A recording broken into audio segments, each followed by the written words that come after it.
আজকের এই ভিডিওতে আমরা জানবো কিভাবে আমরা কাস্টমারের জন্য স্পেসিফিক ভাবে কন্টেন্ট তৈরি করতে পারি এবং সেই কন্টেন্ট দ্বারা যাতে তাদেরকে হিট করানো যায় এর জন্য একটা সহজ ফর্মুলা আমরা কাস্টমার সম্পর্কে জানবো।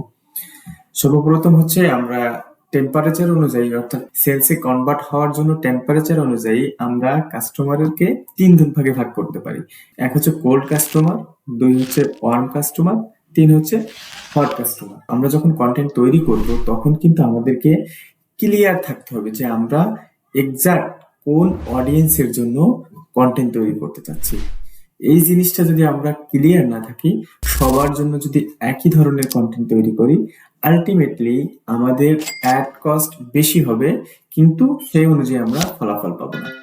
এখন এই জিনিসটা থেকে বের হতে গেলে আমাদেরকে অবশ্যই আমাদের কাস্টমারের যে স্টেজ আছে সেই স্টেজ অনুযায়ী তাদের কাছে আমাদেরকে পৌঁছাতে হবে, তাদের মতো করে তাদেরকে বুঝে কন্টেন্ট তৈরি করতে হবে। আমরা তো দেখলাম এটা হচ্ছে সেলস এর উপর নির্ভর করে একটা টেম্পারেচার, কিন্তু আমরা কাস্টমার কেমন ধরনের হবে বা কাস্টমার কত ধরনের হয় এই জিনিসটাও কিন্তু আমরা খেয়াল করি না। যেমন হচ্ছে দেখেন, আপনি একটা পণ্য নিয়ে কাজ করবেন, অর্থাৎ আপনি একটা বই নিয়ে কাজ করলেন, ধরেন আপনি একটা বই বিক্রি করবেন এই বইটা কাদের জন্য উপকারী হবে। এখন আপনি মনে করেন যে আপনি শিক্ষকদের নিয়ে আপনি একটা বই লিখলেন যেটা শিক্ষকদের উপকার হবে।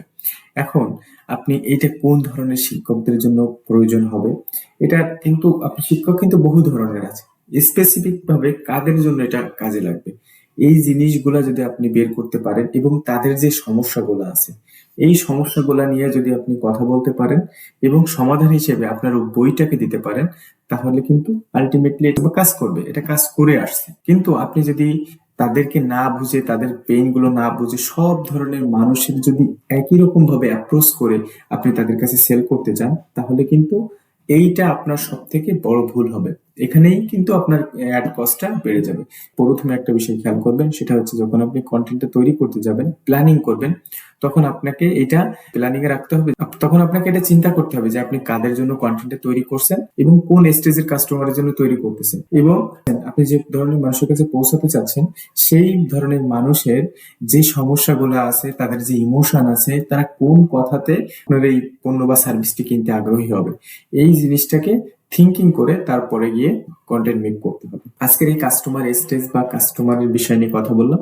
যদি online business related, content related বিভিন্ন ধরনের ভিডিও পেতে চান, তাহলে অবশ্যই আমাদের চ্যানেলটি সাবস্ক্রাইব করে রাখবেন এবং ফেসবুক থেকে দেখে থাকলে অবশ্যই পেজটি ফলো দিয়ে রাখবেন।